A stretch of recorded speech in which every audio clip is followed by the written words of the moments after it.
My name is Christina, a 25-year-old recluse. Although I'm not unemployed and not in education or training, my family might see me as such, particularly my brother. Why did I end up this way? Well, it's because of my mistrust in people, which stems from my experiences in middle school. Even though I say mistrust, the causes are various, and in my case, it was mainly because I was ignored. I'm not sure why, but it seems to be the result of people around me not finding me interesting because I was only interested in machines. I've always loved tinkering with computers, and I was good at anything related to machines, which made me useful at home. However, that was short-lived. As my grades at school started to suffer and I spent more time playing with computers than hanging out with friends, my parents began to worry. By the time I graduated from elementary school, they started scolding me. How long are you going to keep playing with machines? As I went through my middle school years while being scolded by my parents, I gradually began to think that I shouldn't be doing what I wanted to do. After that, I would isolate myself in my room when school was off so that my parents wouldn't notice, completely cutting off all contact with the outside world. This led to more people calling me weird or dangerous, and I gradually began to become isolated at school as well. My only ally during this time was my brother Keith. From a young age, he was good at flattering me and knew how to get me motivated. With Keith's support, I was able to graduate from compulsory education, but I didn't go on to high school and instead spent my time doing jobs that I could do on a computer at home. Right after graduating from middle school, around the age of 16, I was able to work part-time, so I used that money to buy old computers, disassemble them, and freely rebuild them from scratch. This hobby of mine paid off, and by the time I turned 20, I was able to build computers that could be sold. Then things quickly changed when I started a business where affordable computers were readily available, and I was soon well known. At 25, I have made a small fortune and have even managed to earn an income that allows me to put $2,500 into my parents' household every month and still have money left over.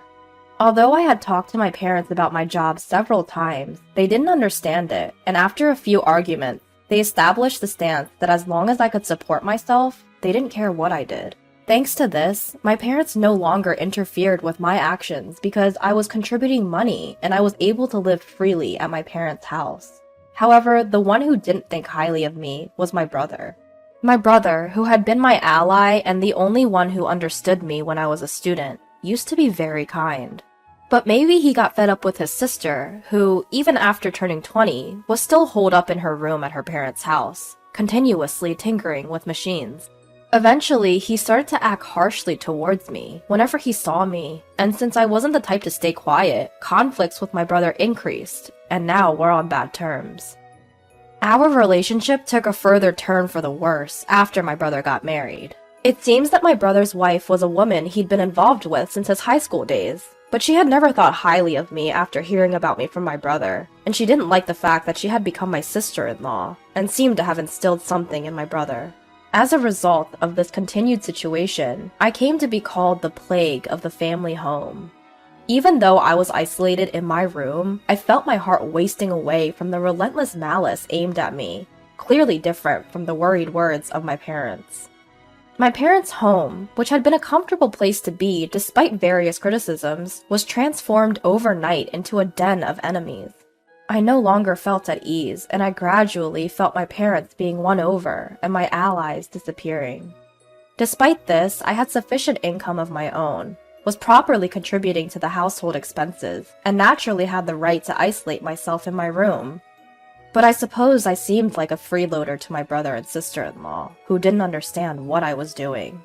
They gradually started saying things like, "We're going to drive you out of the family home and live here with our parents." I was fully estranged from my brother and his plans to live in the family home by kicking me out, so I thought it wouldn't really matter if I left once I found a new place to live.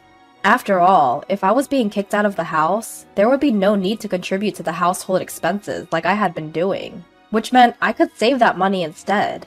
It was something to be grateful for in a way. When I was considering leaving the family home, my brother suddenly started talking about inheritance.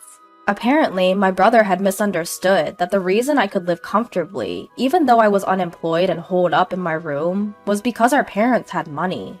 So when the subject of me leaving the house was brought up, I was told, "We'll take care of mom and dad, so we should inherit their assets. You should just renounce your claim to the inheritance." The reason our parents could live their lives doing what they liked at home every day without working was precisely because of the living expenses I was providing. I didn't think they could continue to live as they had without that money, but in my brother's eyes, I was just a burden holed up in my room. I thought I might as well leave as things were, but I decided to confirm one more time out of compassion.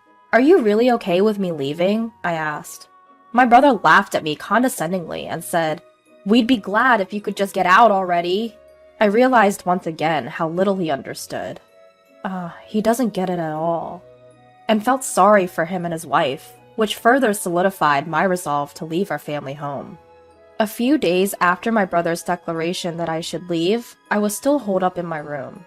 During this time, the efforts of my brother and sister-in-law to get me out were relentless. They were persistently knocking on my door, instigated mom to stop providing meals for me, and even started saying things like, "Do your own laundry." However, these were all things I would have to do if I were to live alone. I didn't find it particularly troublesome. It wasn't like I was just letting things happen and accepting what I was told. I was having my place unfairly taken away from me. Of course, I was not going to let it go without preparing for some revenge. I am good with machines. Perhaps my brother had forgotten that. He didn't realize what it meant for me to have free access to a computer. I am not so magnanimous or gullible as just to quietly leave when I'm told to. My brother's marriage, with me being a shut-in sister, was the only opportunity for our parents to see a grandchild. Knowing that my parents, who were blinded by this, approved of me leaving, I decided to set a trap that would be activated when I left the house. A trap that would start as soon as I left this house. Haha! Finally, I found a new place to live, finished the necessary procedures, and decided to leave my family home. Just before I left my family home, I left a parting message for my parents and brother. "I've been providing for the family, and you've forgotten all the good I've done. I hope you realize who the real curse on our family wealth is." My parents seemed taken aback for a moment, but they probably believed my brother would somehow manage. In the end, all three of them brushed off my words as sour grapes. I'm sure they didn't take what I was saying seriously. However, I thought it was best this way for now, so I decided to go ahead and leave the house. I brought over a considerable amount of equipment from my family home and bought additional items, as well as necessary furniture and appliances. I arranged everything the way I liked it, furnished the place with my favorite interior design, and created a supremely comfortable space. I found myself working more efficiently than ever. Living alone was initially daunting, but it was so easy to live in this environment that I wished I had done this sooner. The locals were also very kind and friendly, and life was surprisingly comfortable. Since I left my family home and started doing everything myself, I've been having a blast, experiencing many things for the first time. In stark contrast to my fulfilling days, I wondered if life at my family home was getting tough since they lost my income. When suddenly, I got a call from my mother. "Hey, Christina, did you do something to our machines?" "What? Do something to the machines?" "Yeah, there's something off with the computers and electronics." "I have no idea about that. I used to look after them for free because we were family. But since you treated me like a nuisance and kicked me out, even if you're my parents, you'll have to pay the regular price." "What? You're really greedy. We're your parents. At least give us a discount." "Well, in that case, I'd prefer to give my friends a discount. Unlike you, my friends don't treat me harshly." "Fine, you cheapskate!" Inwardly, I thought, oh, it's that issue. And while relieved that another trap had not been sprung, I handled the situation.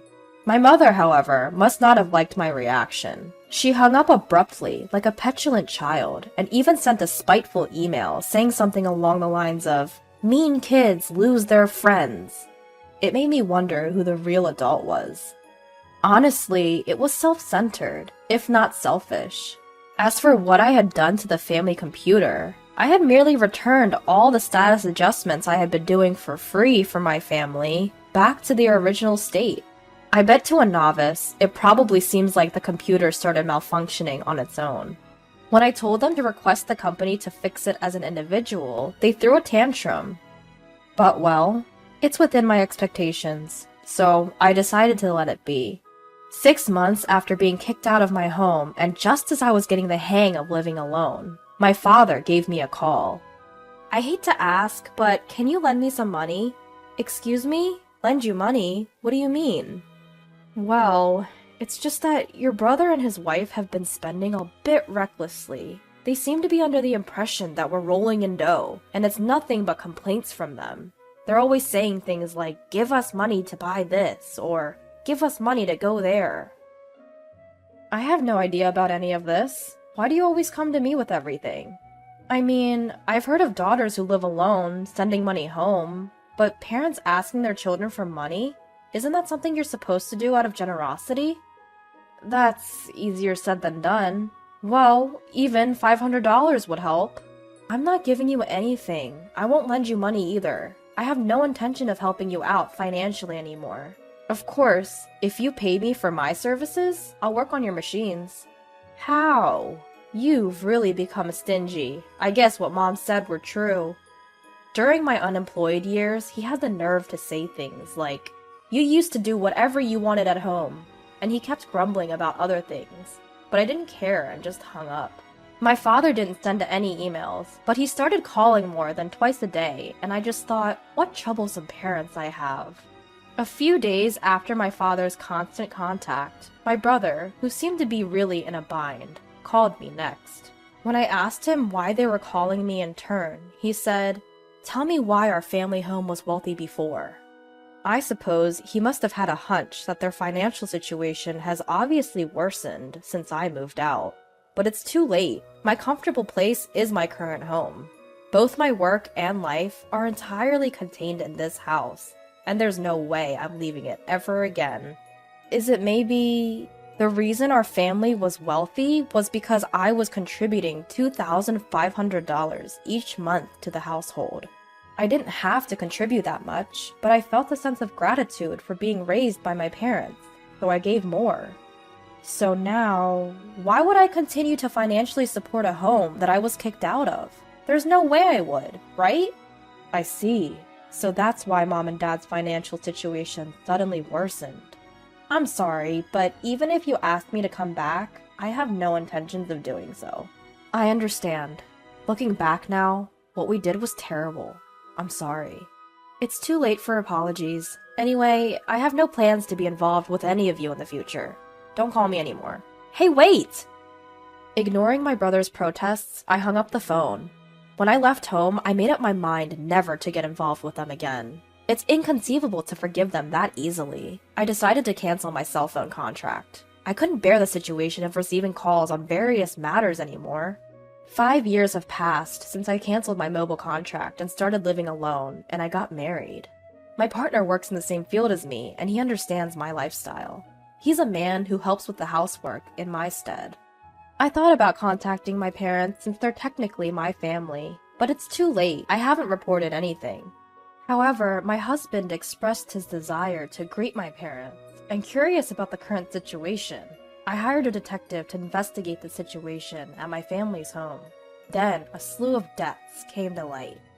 After I cut off contact, my parents were desperate to maintain their lifestyle and keep my brother and his wife tied to the family home, borrowing money from various lenders. But the money with no hope of repayment only accumulated interest, leaving them helpless. Currently, the debt I found from my parents alone exceeded $100,000. The house was used as collateral for the debt, and the place where my family home once stood is now a vacant lot. While I felt a bit sad because of my attachment to my family home, I concluded that they reaped what they sowed and decided to investigate my brother's current situation. My brother seemed to have suggested a divorce due to his wife's extravagant spending habits, but she didn't accept it at all.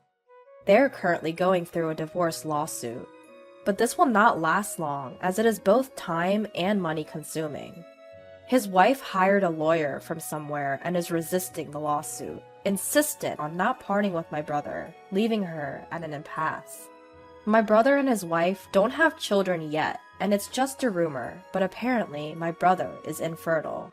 Concerned, I sent a detective to the hospital where my brother and his wife were being treated, and it seems that he really was infertile, almost azoospermic, and was told by the doctor that natural conception was nearly impossible. My parents, who were hoping for a grandchild from my brother and his wife, and kicked me out when that didn't happen, were disappointed and ended the cohabitation. The family home was sold to pay off the debt. That was the pitiful state of my family now. This terrible situation was evident just from a casual investigation. It was clear that meeting these people in this state was not advantageous for me either, or my husband. After all, I have a kind husband now, 4 children, and a dog. We've bought a large home and are living the life that those people idealized. If they knew this fact, they would surely try to take advantage of it. I couldn't bear such a thing, so as soon as I knew this fact, I went to the local office and arranged so that my information could only be accessed through a personal disclosure request. And I made sure never to get close to those people from my side, and asked my husband to bear with not greeting for our marriage. My husband looked disappointed, but when I explained the current situation, he seemed to understand, and he hasn't said anything since. When the situation at my family home calms down a bit, and a time of reconciliation comes, I hope I can get along with my parents and brother.